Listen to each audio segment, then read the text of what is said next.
BBC Two and BBC HD continue the untold story of the countryside at war. The great British countryside. Setting for one of the most pivotal battles of the Second World War. Churchill called it the front line of freedom. It was a battle fought by the farmers of Britain. When war broke out, 2/3 of all Britain's food was imported. Now it fell under threat from a Nazi blockade. The government turned to farmers to double homegrown food production. If they failed, Britain could be starved into surrender. The war started on day one for farmers. They were told, you have to turn this land into a food-producing nation again. Now, historian Ruth Goodman and archaeologists Alex Langlands and Peter Ginn are turning the clock back to the 1940s. Over the next year, they'll work Manor Farm in Hampshire, as it would have been during the Second World War.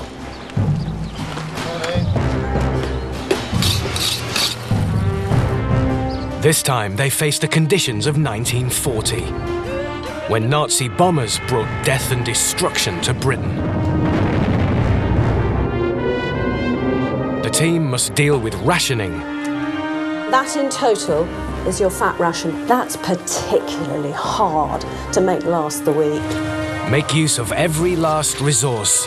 But this was an experiment. I can see why people hadn't picked it before. And confront temptation round every corner. So you're well on your way to becoming a black marketeer. As the race begins to beat the shortages on the Wartime farm.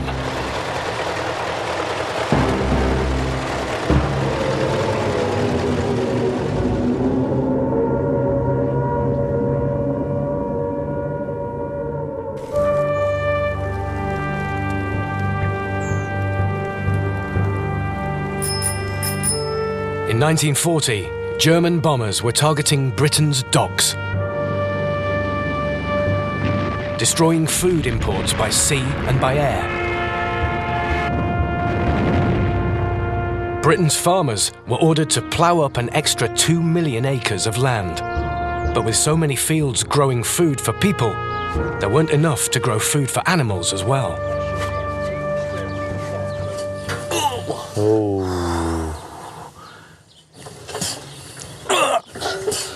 Oh, nearly. Cows are getting hungry. Hallelujah. If you hit the lever and get these belts running. Alex and Peter are preparing feed for their livestock. It was cereals like this that were now in short supply. Peter's milling up a barley meal. It's a classic feed for feeding anything from pigs to cows. But of course, barley could be used to make beer. It could be used to feed human beings. So it was considered a waste, really, to feed it to livestock. So if we were to turn that into flour, make it into bread, and you could feed a lot more people than you could animals. Yeah. This competition for land was debated at the highest levels of government. The Ministry of Agriculture had been granted emergency powers to control farming, and they now told farmers the time had come to make a difficult decision. This is a map of Manor Farm, is it? Yeah, this is Manor Farm. The Ministry of Agriculture are breathing down our necks, asking us to grow more food for human consumption. But essentially, looking at this map, there's not a lot of room on our farm for growing wheat. You can't see the map for animals. No, exactly. Wartime planners knew they could feed more people with a field of wheat than with a herd of cattle, and encouraged farmers to drastically cut their livestock numbers. You've got to make a call on what can stay and what can go. If we're going to keep anything, it really ought to be the dairy herd. The ministry is saying that the priority should be milk production, and then all the other livestock only comes after that. In which case, though, we've got to lose the beef herd. So these have all got to come out. And then if we're ploughing up the grassland, we're not going to have it to feed the sheep. So I think they're going to have to go. I mean, basically, pigs eat the same food as people, so they're in direct competition. So I think they ought to go. So we've got a few chickens Yeah. and a dairy herd. And that's all that's left. Millions of livestock were slaughtered in the wartime cull. But they weren't the only ones affected. It does beg the question with no sheep on the farm. What happens to little Henry dog? It's a tough decision. We were all thinking, you know, are we going to eat enough? You know, is it people are going to be starving? And all of a sudden you look at that thing in the corner and think, you're eating food that I could be eating. Well, it's a tough one, isn't it? I mean, imagine being in this situation. You've got the faithful sheepdog you've had all your life, probably grown up with it. I think many people actually felt it was a kindness to put them down rather than pets actually starving to death. We just can't get rid of Henry because then we'll have lost our most intelligent member of the team. So, you know, we've got to keep the guy. Must be a little bit too much. There he is. He'll be useful. We'll need him. But we still have to try and find a way to keep a dairy herd going throughout the winter months.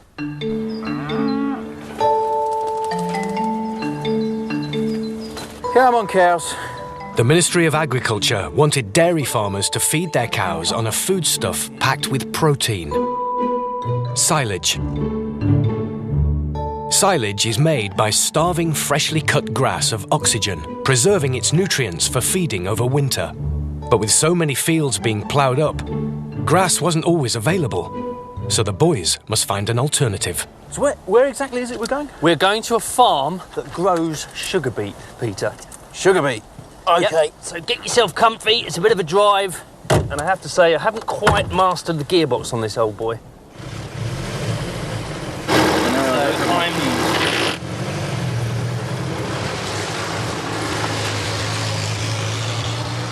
So, we're going to go and pick up sugar beets, yeah? Well, no, not actually sugar beet itself. We're going to pick up sugar beet tops. And now, you're going to have to start swatting up leaflet number 4 from the Ministry of Agriculture and Fisheries. Okay, it tells us all about sugar beet tops and making silage.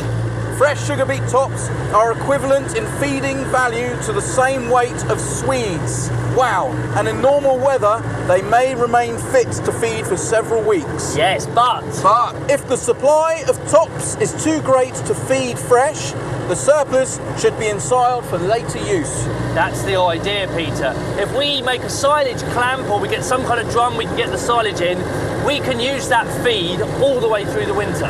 So how many sugar beet tops do you think will fit in this car? Well, I don't know. I'm sure we'll The glove box is quite roomy. get a handful.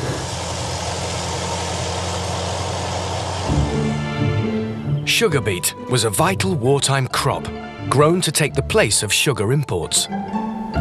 But vast acres of sugar beet created an urgent need for machines to harvest it. Farmers were required to master some particularly ingenious new contraptions. Hold it, pal. Morning, chaps. Morning. Good morning. Good morning, sir.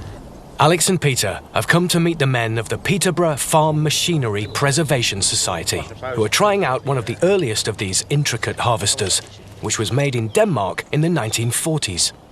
What are you doing here? We're just doing a bit of a modification to try to improve the performance of the machine. Right, okay. So we've caught you at a point of experimentation, have we? You have, yes.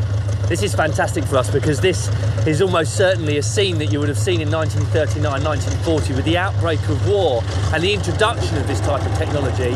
Farmers are confronted with this new and innovative equipment which they've got to tweak and tinker with to get to work. And it's exactly what these guys are doing.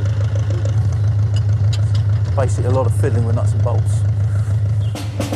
The machine does two different jobs. One part lifts the beets out of the ground, and the other cuts the tops off. So you've got to steer this? Yeah, well, that's what was worrying me about that disc. Right. If it don't steer me. Right. You've always got a bit of extra muscle here, Ron, just in case you need it. So I think we're ready to go then, aren't we? Yes, I'm sure we're ready. If the tractor driver's ready. Whoa! Whoa! That's an early sign, Ron, that this thing could go. Yes. Right, okay. Didn't go far, did it? No. So we're getting a rhythm Hold it, going Phil, now. whoa. Oh, I just spoke too soon. Why did it miss them? Right. Try it again. Third time lucky. Oh, whoa! A little, whoa! Whoa! So what are they going to do? What are they going to do then? Your guess is as good as mine. While the boys focus on making food for the dairy cows, back on the farm, there are other animals that won't be so lucky. Pigs were seen as a luxury and bore the brunt of the wartime cull. Their numbers fell by nearly 60% over the course of the war, and pork became a much sought-after rarity. Yeah. But there was one way around the shortage. Ruth's come to talk to stockwoman Debbie Underwood about a possible solution. I was wondering if maybe we could hang on to one as a pig club. What do you think? What do you mean by pig club? Well, it was a wartime scheme to get together and raise the pigs sort of communally. People bring all their kitchen waste and their garden waste.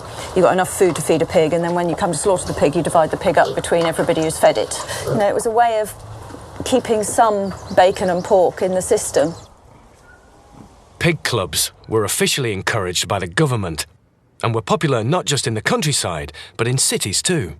Around 7,000 were set up, raising 140,000 pigs between them. So how are we going to choose one? Well, it's quite a nice even litter, isn't it? Yeah, They're all, they're good-looking piglets, these. They are, yes. So maybe if I find some people who'd like to be in the pig club and then perhaps get together and we cook up a batch of swill. Okay. Feed it to those and see which one's greediest. Yeah, because whichever one is the greediest is going to be the one that's going to fatten quickest. Lift it out. Get it out there. The machine is still causing problems with the beet harvest. Okay. If they can't get it going, they'll have to lift the crop by hand. That's how it should be. Ron Knight harvested sugar beet as a boy and remembers how it was done. They lay them out in rows like that. Right. And then go along and chop them like that. And that knife has been replaced by that machine? Yeah. Oh, look, yeah. Right, okay. You ever go chopping that, see how you get on. Mind your thumb, you don't get another one. Aim where I marked it. Aim where you marked it? Yes. There you are. That was quite an excessive chop there. You're in the inch out, look. To harvest this field by hand would take about a month. The machine should get it done in 2 days, if they can get it working. I think we're getting clogged up with the leaves that it's cutting off the top of the beets. The tops that we should be taking away for silage. Yeah, so I reckon we need to shovel them out of the way of the machine. Looks like there's going to be some work for us here, Peter. With the tops pulled out of the way, the machine is able to run smoothly. Those two forks, if they get underneath the beet, they lift it up. And as it goes round, the drum knocks all the dirt off of it, okay, and then kicks it up into a bucket on the other side. When that's full, Willie opens it and it dumps the load onto the ground. And this is what it's all about. Here are our sugar beet. They're a rather unsightly looking turnip, okay? But 6 of these, boiled down, would make about 1 kilo of sugar. And it's amazing to think that actually during the period of the war, these were responsible for producing the domestic sugar ration. That's nearly 3 million tonnes of sugar. Sugar beet was the ultimate wartime crop. It was transformed from being a niche product grown by just a few farmers to being a mainstream crop farmed all over the country.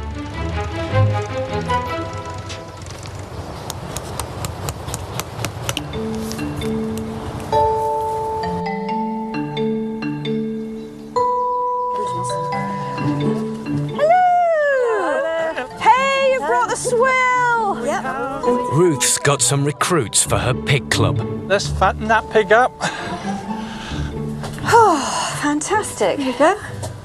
There we are. So what we got? Beetroot thinnings, ones haven't fattened out, tops of old cabbage plants. Old potatoes there that are no longer suitable for our use. Do you want to slop it all in? I've got some on the go already, boiling away.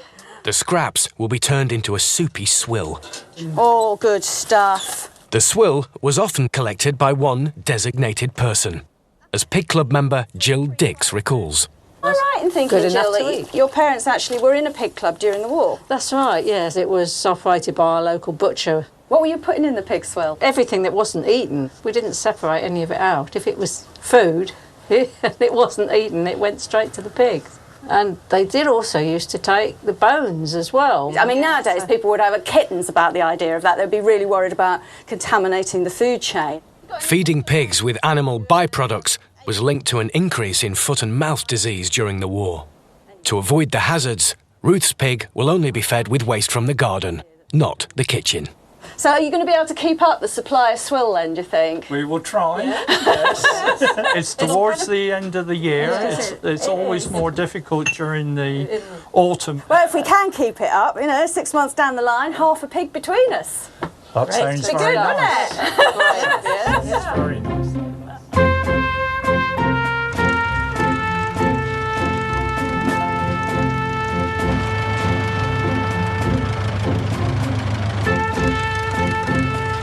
The beets will be sent to a factory to be refined into sugar. Alex and Peter are collecting the tops, which they plan to turn into silage. How are you feeling about this, Peter? Well, I can see why. I mean, obviously in the war they want to produce as much silage as possible to keep the animals going. But this was an experiment. I can see why people hadn't picked it as a silage crop before. But this is going to be the key to keeping a dairy herd in a wartime farm, isn't it? This is going to provide the succulents, providing we get the silo right. Providing we get the silo right.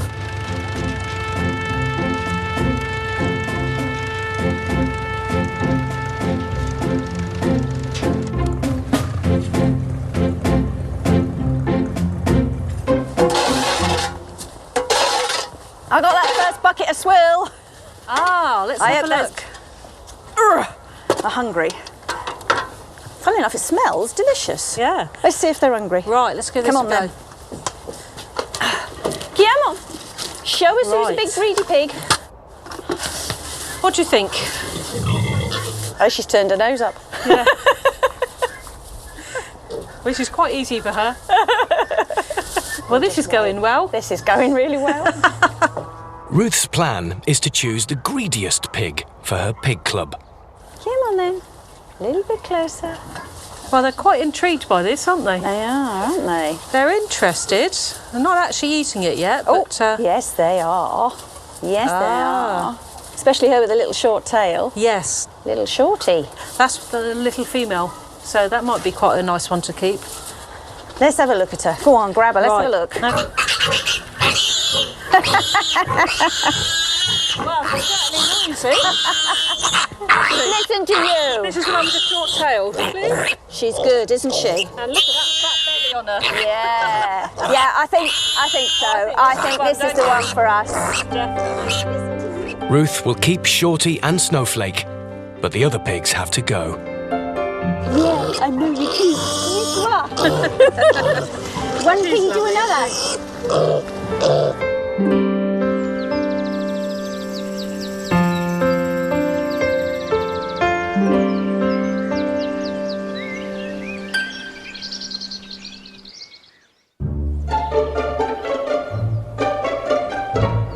Alex and Peter are back at the farm. They'll let the sugar beet tops wilt for a few days before turning them into silage for the dairy cows. Get on! Get on! First, they must deal with the animals they don't want to keep. Sheep were considered a low priority as they needed to eat a lot of food to produce relatively little meat. All wartime farmers getting rid of livestock had to deal with a new force that would come to dominate their lives. The Ministry of Food. The idea of the ministry was to control, really, all of the produce that came from farms. So pretty much anything that you produced on the farm would have to go through the Ministry of Food. The arrival of the Ministry of Food meant farmers were now answerable to two government bodies. On this side of the farm gate, okay, they had the Ministry of Agriculture. Anything that went on the farm was the concern of the Ministry of Agriculture, but on this side of the gate, was all about the Ministry of Food. So when the livestock passed over this threshold, it then became the concern of the Ministry of Food.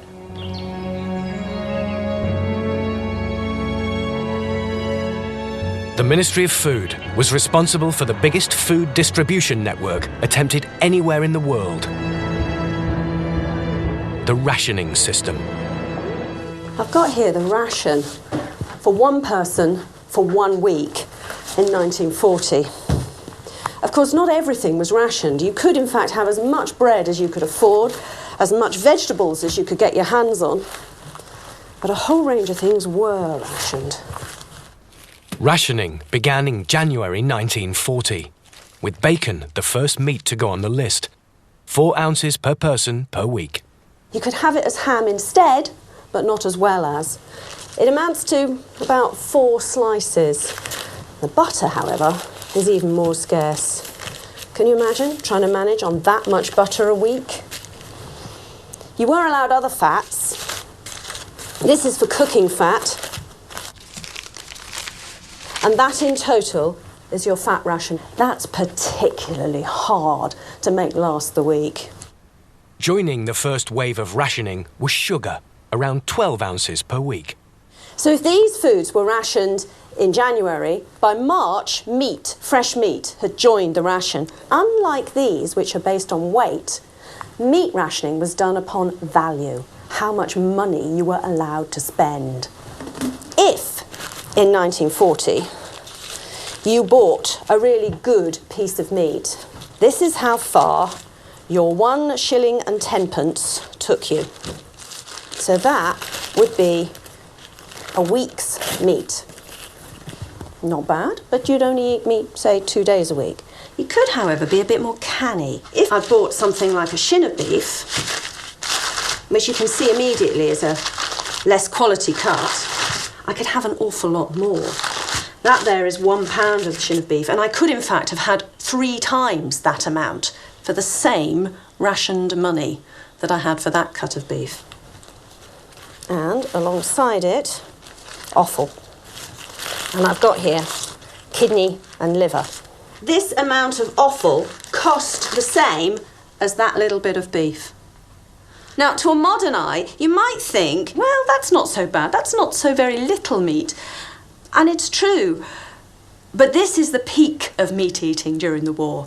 At the beginning of the war, you're allowed all of that. As the war went on, the amount of ration for meat reduced and reduced and reduced and reduced. So within a year and a half, it was half that size. Suddenly, a ration was just 1 of those a week. The Ministry of Food made huge efforts to get people to accept the rations system. People talked a great deal about fair shares, about fairness. At this time of difficulty and scarcity, the whole of the rationing system was presented to the population as about fairness, so that everybody had ration cards, including the royal family. And that was important to people. It made people feel quite differently about the whole system. But though the scheme was based on fairness, those in the countryside had certain advantages.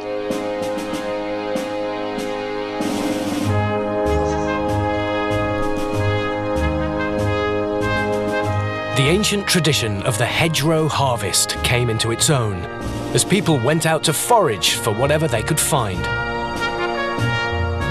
Here, Henry, you were supposed to be spotting these.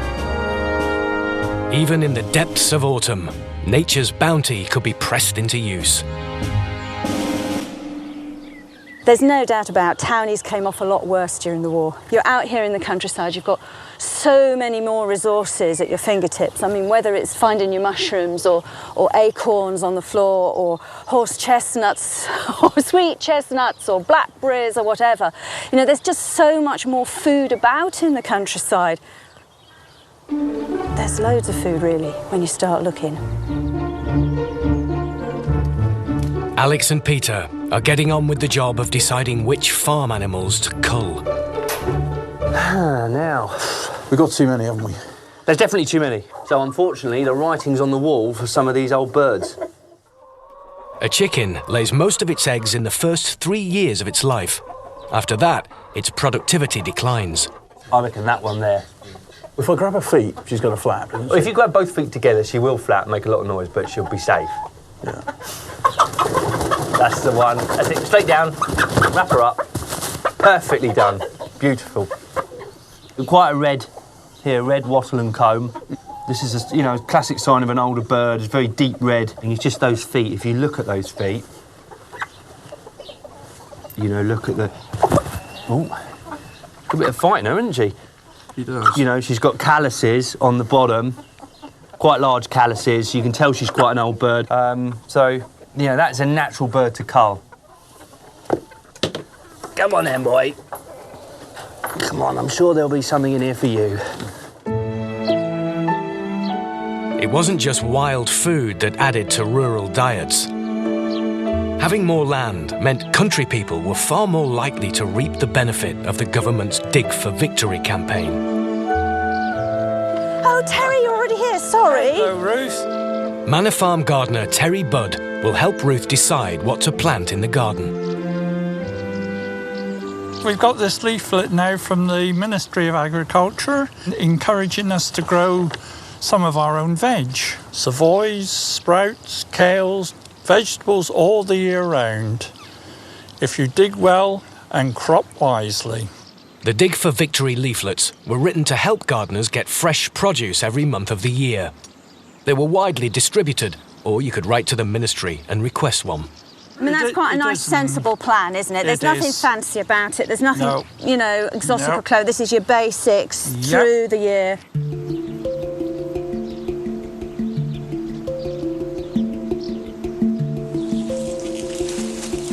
There are already some vegetables to harvest in the garden, and Ruth's making them go as far as she can.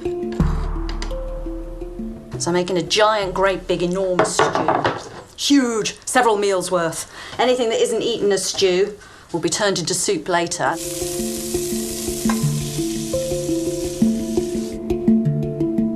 Yum, I do like mushrooms. Ruth's stove is powered by paraffin. But along with other types of fuel, paraffin was rationed, so cooking the stew for several hours would be a real waste.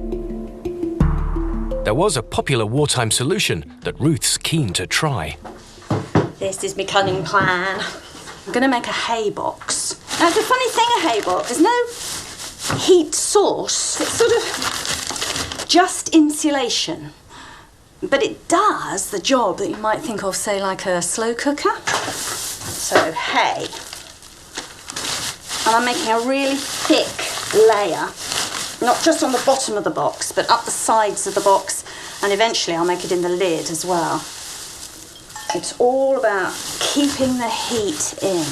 So the stew that I've got on, when it's really thoroughly boiling, and it does have to be thoroughly boiling, then I can transfer it from there straight into here. Really very fuel efficient. I'm only doing the cooking for that first initial boiling stage.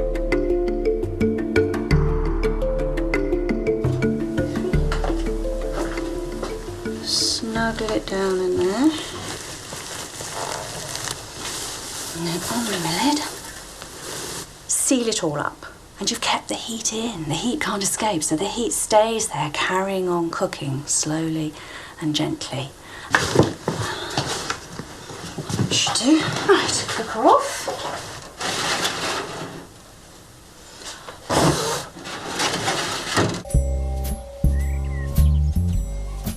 The perks of living in the countryside didn't go unnoticed by outsiders.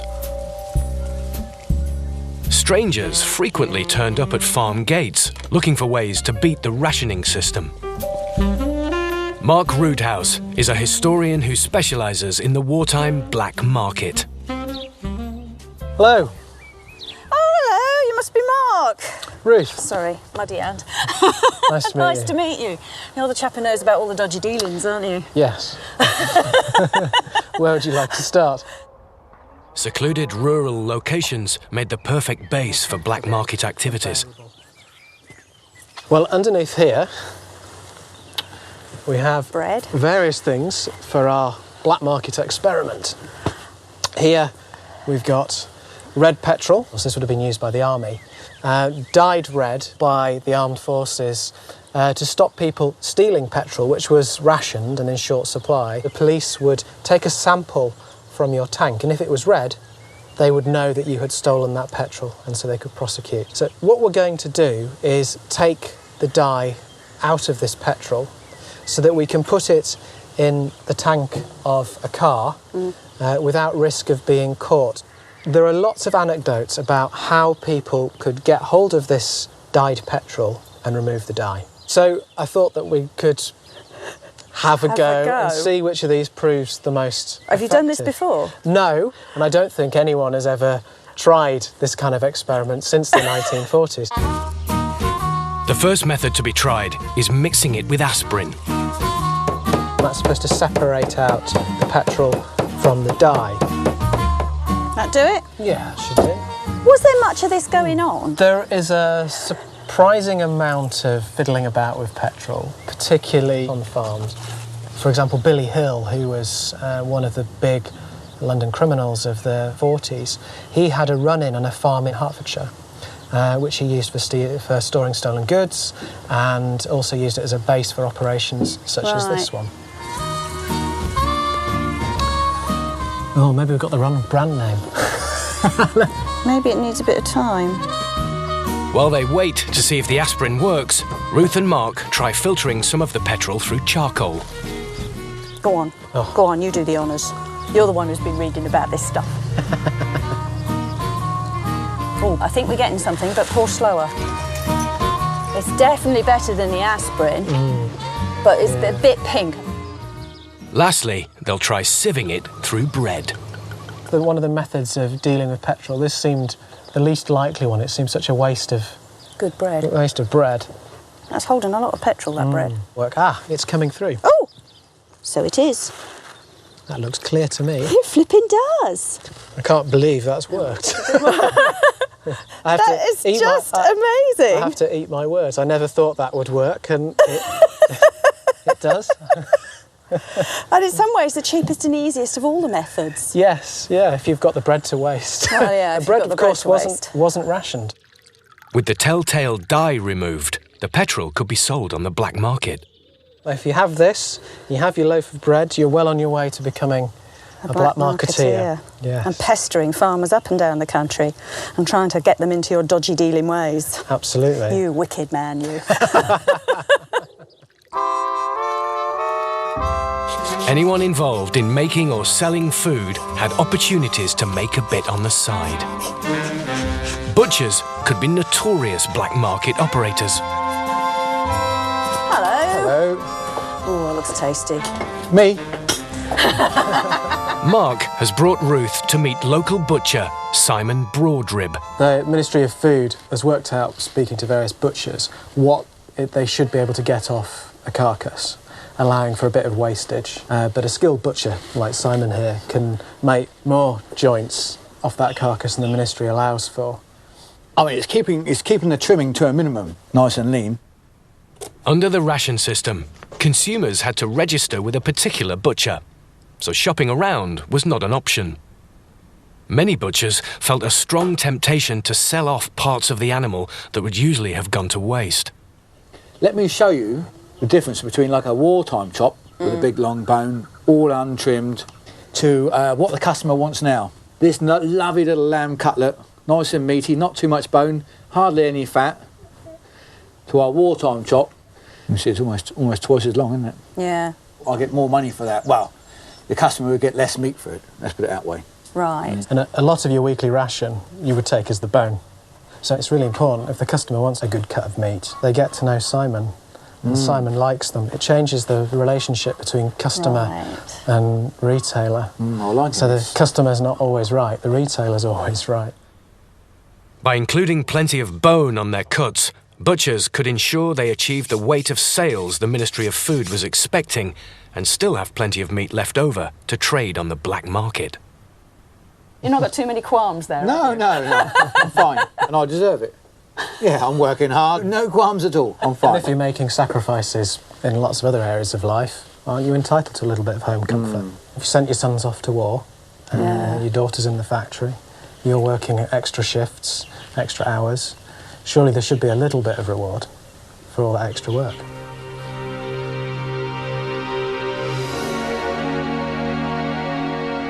By the autumn of 1940, black marketeering was becoming widespread in the countryside. At the same time, ships importing food to Britain were being sunk by the Nazis. This is the BBC Home Service. Among them was the HMS Jarvis Bay, whose heroic self-sacrifice enabled the rest of her convoy to escape. I would first like to mention the gallant action of the Jarvis Bay. Without one thought for their own safety, her crew immediately attacked the raider, without one thought of defeating the enemy. Words fail to express the gallantry of the men aboard the Jarvis Bay.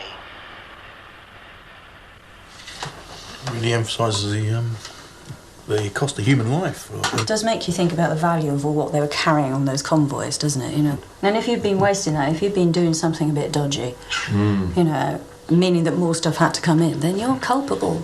Many people in 1940 who had perhaps not taken the rationing system quite as seriously may then have reflected back on the severity of what they were doing. It's time to see whether Ruth's hay box has done its job.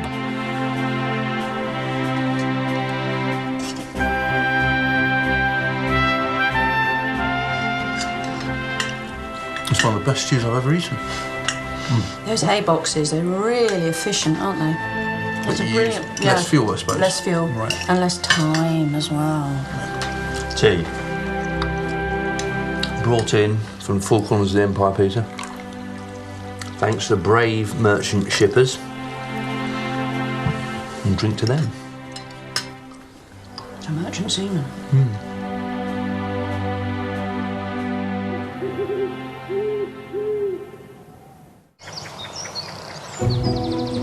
With merchant ships taking a hammering throughout 1940, imports fell rapidly. Livestock farmers in particular felt the impact, with imports of animal feed falling by over a third. Who is that dog? Henry! Go on, Henry. Mind of his own. Homegrown alternatives like silage now took on a new urgency, and the boys are ready to have a go at making it. The first step is building an airtight container, or silo, for the sugar beet tops. But there's some bad news. We have the remnants of a sugar beet crop. Look at this. We've got, look, hoof prints, cow poo. I wonder who the culprit was. The cows have got into the field where the tops were kept and eaten them. They've eaten all the green material and left us with the actual sugar beet, Peter. And they've had a good old snack on what is essentially their winter feed. So they've raided the larder early, haven't they? They really don't understand. This is all for their benefit. Yeah. All we're going to have to do is we're just going to have to go out there with the scythes, with the forks, and get some more material.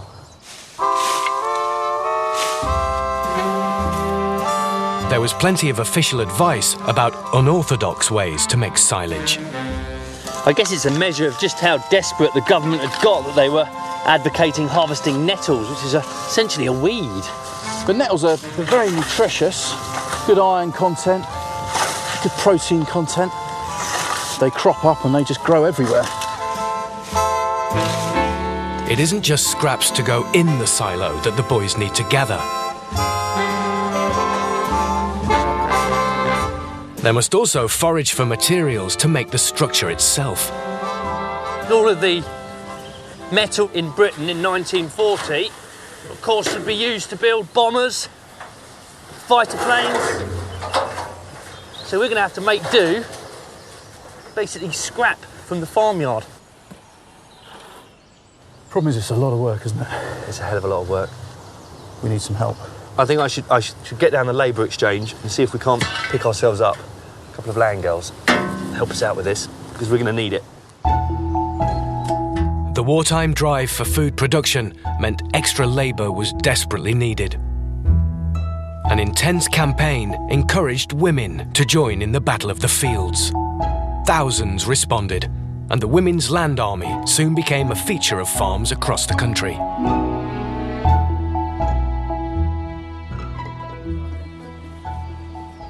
Historians Nicola Verdon and Caroline Brassey have come to help build the silo, a classic job for the indispensable land girls. And this is Peter. Hi. Peter, Nicola and Caroline. They're our land girls for the day. So Nicola, shall we get cracking on sorting some of this tin out? If you do that, if we go grab some tops to stick in it. Sure. When we finally build it, if we finally build it. Henry's not enjoying this damp ground, is he? I don't think anyone's enjoying this damp ground. Land girls worked at least 50 hours a week, with full-timers paid roughly 2/3 the wages of male agricultural labourers. Nicola Verdon has written extensively on the history of women in the British countryside. Was there a clamour then to join the Women's Land Army? Certainly it was a very attractive proposition for some women who saw it as a way to get out of the city centres and to enjoy the outdoor life. They may have had a certain image of what farm work was like, and of course the government propaganda and the posters and so on were rather glamorous. And I think the reality when they got here was rather different. I mean, it must have been quite a steep learning curve then for many of these young girls coming from the town to a completely sort of alien environment and an alien set of jobs. Farmers, and also a lot of women themselves, had to be persuaded that they were both physically capable of doing the work and doing it well. So there was quite a lot of prejudice amongst the farming community. Well, women proved themselves. They proved that they were physically capable of doing the work, that they were honest and kind of honourable workers. So a lot of farmers were won over. Certainly a great story, and we're incredibly indebted to you for your help today, because otherwise I don't think we'd get this done in the time we have. The number of women in work rose by over 2 million between 1939 and 1943, and voluntary organisations also flourished. So the mostly all dropped in the orchard. Really? The tree round the back still got quite a lot on. Okay, that's... Ruth is getting involved with the Women's Institute, or WI, and has roped in her daughter Eve to help with her first task, food preservation. So, Mum, what exactly is the WI? Well, it's a women's organisation that was very much part of that whole desire to do your bit and to try and sort out some of the problems that war had caused the population. And food preservation was high on their agenda. Over 5,000 tonnes of food that would have just rotted on the floor and been eaten by wasps and things. 5,000 tonnes. That's a lot. Extra food because of this. You can sort of feel, you know, that every apple you pick is one in the eye for Hitler. He ain't going to starve us out because we're going to sort it. Yeah. Ruth will collect apples from all over the farm, then take them to a WI centre to be preserved. At the silo, the girls of the Land Army are proving their worth.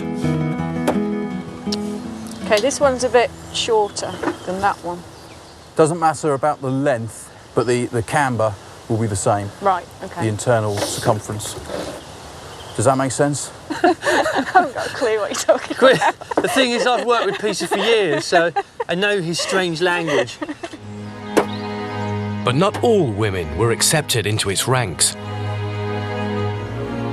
An infamous rejection was that of London-born Amelia King, who tried to join the Land Army in 1943. Caroline Brassey has studied Amelia's case. Initially, she was rejected from the Land Army, from serving, because she was a black woman. The woman who was recruiting noted the colour of her skin and suggested that it might be a problem. And Amelia was rejected 4 times, and eventually she went to her MP and questions were raised in the House of Commons. Yeah. And that's when it hit the headline. Amelia's plight was taken up by the national press. The Land Army claimed that no farmer would employ a black woman. But one farmer went out of his way to challenge this. Alfred Roberts. He said, well, she's willing to work, I'm happy to take her on. So she said, yes, I'd I'd like to do that job, but only if the land girls or the land army employs me as a land girl. It was, you know, a matter of principle that she wanted them to take her on. And of course, the fact that he had come forward undermined their argument that they couldn't find her a place because of prejudice with the farmers. So they took her on. The story was especially famous at Manor Farm because Alfred Roberts was a neighbouring farmer. Where are you here then in this photograph? Well, I'm in the background somewhere. His daughter, Betty Rudd, worked side by side with Amelia King on the land. Is that you there? Yeah, that's me. So you're right behind Amelia? I'm right behind her, yes. Betty, your father was the farmer who gave Amelia King a job. Yes, he was, yes. Do you know why he did that? Well, because he felt so strongly about it. Why should she be refused to work? It was in the headlines in every paper at that particular time, and nobody would accept her.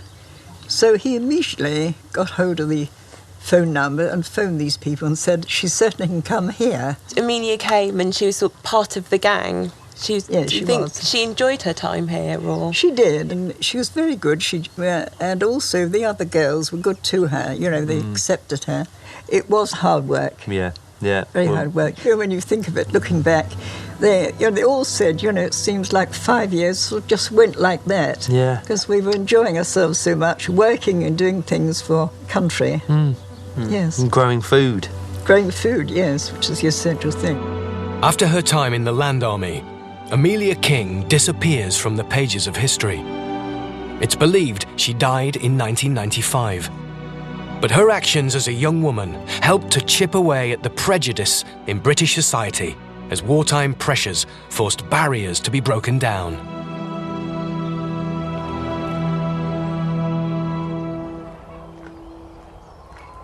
Although women were doing the same jobs as men, they were still expected to run the home. The Women's Institute advised their members to let nothing go to waste. I got this great book come through from the WI, Thrift Crafts. It's got all sorts of things in here, including what to do with feathers, which, considering we've just had to cull the chickens, makes sense. The WI put out wartime publications with a heavy emphasis on reviving old-fashioned rural skills. Using every feather off every bird you pluck. I mean, people in the countryside have been doing that for centuries. But it had fallen out of favour. Suddenly you didn't really need to in quite the same way. Things were more available in the shops, you know. And here we all are, at the beginning of the 40s, suddenly having to go back to this older, more thrifty way. And the WI, they were just in pole position to be the ones to disseminate this knowledge into a much wider section of the population. The book recommends using the chicken's wing feathers to make dusters. As well as being the very best feathers for feather dusters, the wing feathers are almost some of the hardest to pull. I mean, you'd expect it really, wouldn't you? By far the biggest and toughest, and you've got this nice strong quill at the bottom, which is what makes them so good for the job. It doesn't actually say in the book how you're supposed to make the feather duster, it just says that you should. So I thought I'd probably just sort of tie them with some thread. And then my theory is, if I start with a little, sort of like a posy or a tuft to be the top. I wonder if this is going to work.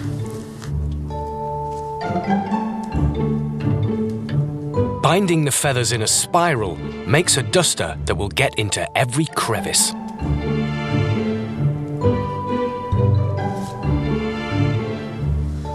Quite serviceable, I think. Thank goodness for the WI and all their little booklets.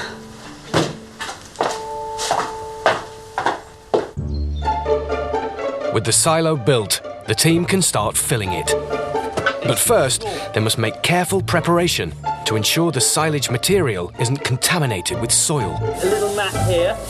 Otherwise, unwanted bacteria will develop and ruin the taste of the cow's milk.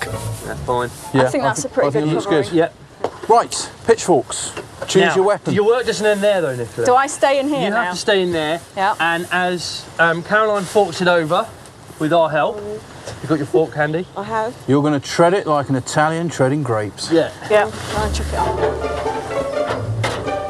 So am I trying to kind of shift it? It's the trampling down that counts. Treading the material forces oxygen out of it, which in turn allows the nutrients inside it to be preserved, a bit like pickling. It's actually very hard work. I'm quite out of breath now, but we're getting there. It's getting higher.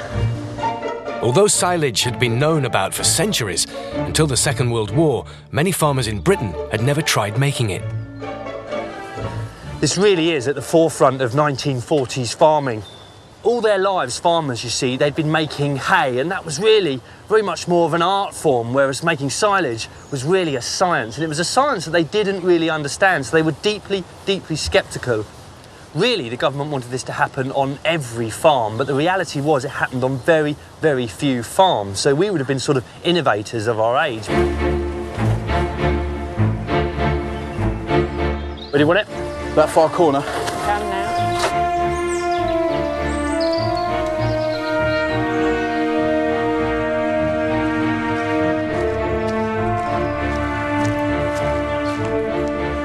The Women's Institute Preserving Day has begun. Staffed by the ladies of the Hampshire WI.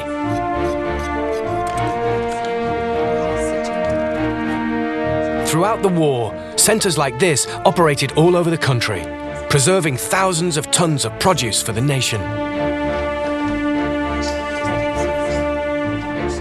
Anne Stamper is the WI's archivist and has come along to supervise proceedings.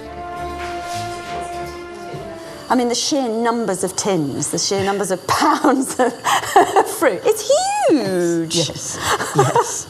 I mean, just on this one page here, 68.5 pounds of fruit, 41.5 pounds of sugar, and that yielded 74 pounds of jam and jelly. Free. In one day. Yeah. But though the WI was famous for jam making, that wasn't the only preserving method at their disposal. Yes, that's why you've come. In 1940, home canning machines were donated to Britain from North America. But home front housewives had never seen this technology before. You don't hear much about home canning, do you? Not very much, no. Have you done it? I haven't done it, no. Really? No, You've never done it? Never. Has anybody here ever canned any fruit? No. Bottled and jammed, but not canned. Not canned. Oh, I hope we get this right then. Oops. Ruth's about to put this machine into action for the first time since the Second World War. Line it up carefully. Sits in there. Sits in a groove, actually. That's quite easy. Right. So lock it in. Right. Clunk. And now... Got to turn the handle at least 20 times. Better. 1, 2, 4, 5, 6, 7, 8, 9, 10, 12, 13, 19, 20. Did anything happen there? Stuck. Well, it seems to have worked. So then this has got to be sterilised. So this is what this other pan of water's for. That's right. So we sort of cook it in the can. I think we can get the hang of this. After being peeled and cored, the apples are covered in sugar syrup to make sure no oxygen gets in. Working closely with the Ministry of Food, the WI sent their produce straight into the rationing system, with no reward for themselves. And all these people in here, they would have been volunteers. Oh yes, these women or other WI members would be coming in here from 9 in the morning till 5 in the evening. So as a volunteer, you know, making a gift of your apples, making a donation of all your time, you get nothing back personally. No, it's your contribution as a countrywoman to winning the war.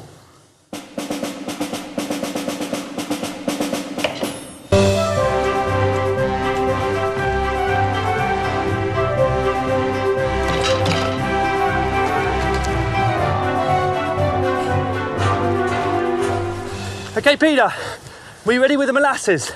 We are, Alex. Now, this is another byproduct of the sugar beet industry. Okay? It's a bit like brown sauce, this stuff. It's really sweet.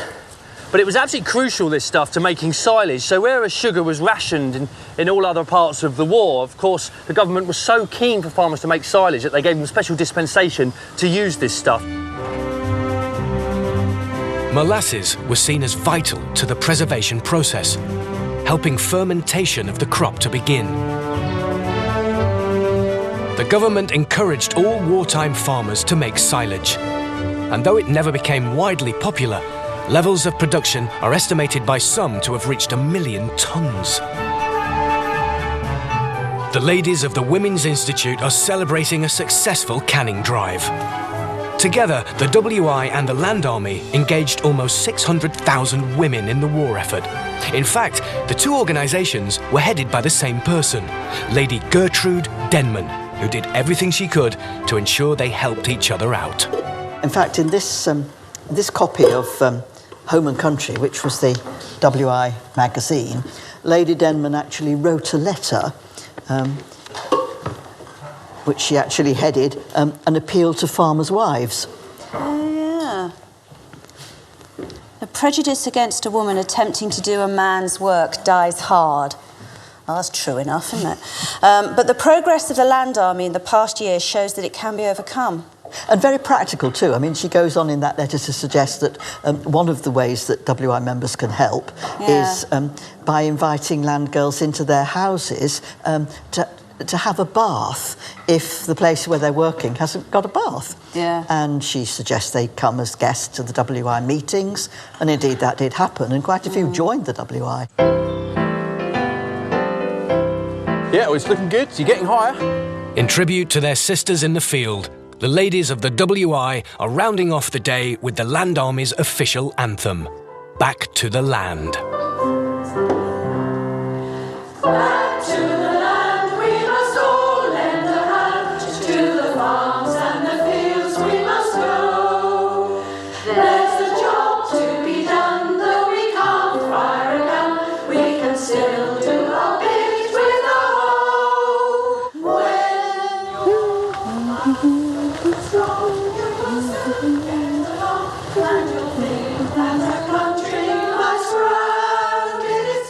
Race against time, this, Peter. Yeah, rain's coming. Gotta move faster. Yeah. A little overlap there. Yeah. Not a bad job, that. That's a brilliant job. It makes you realise how hard work it was. It's been a tough one, but we're extremely grateful for your help. With autumn's bounty safely preserved, the team are ready to face the winter and the shortages that wartime would continue to bring.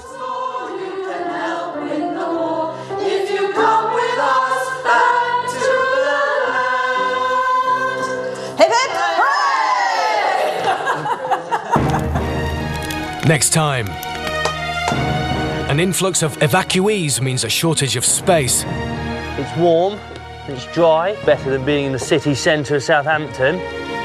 Emergency repairs are needed. Whoa! Whoa! Peter, what are you doing? Is it edible? And the team prepare for Christmas under fire. Just put it all to the back of your mind and have what fun while you can. While you can. Make the most of it while you can.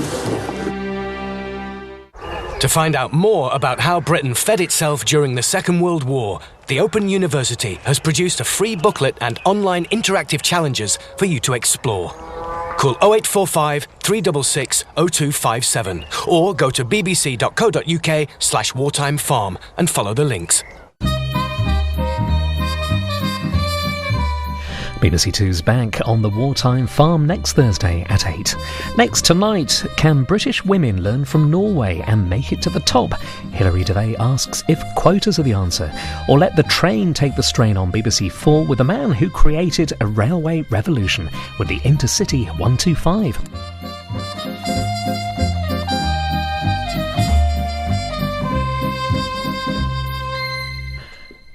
Learn how people lived in wartime Britain in this BBC book which accompanies the series.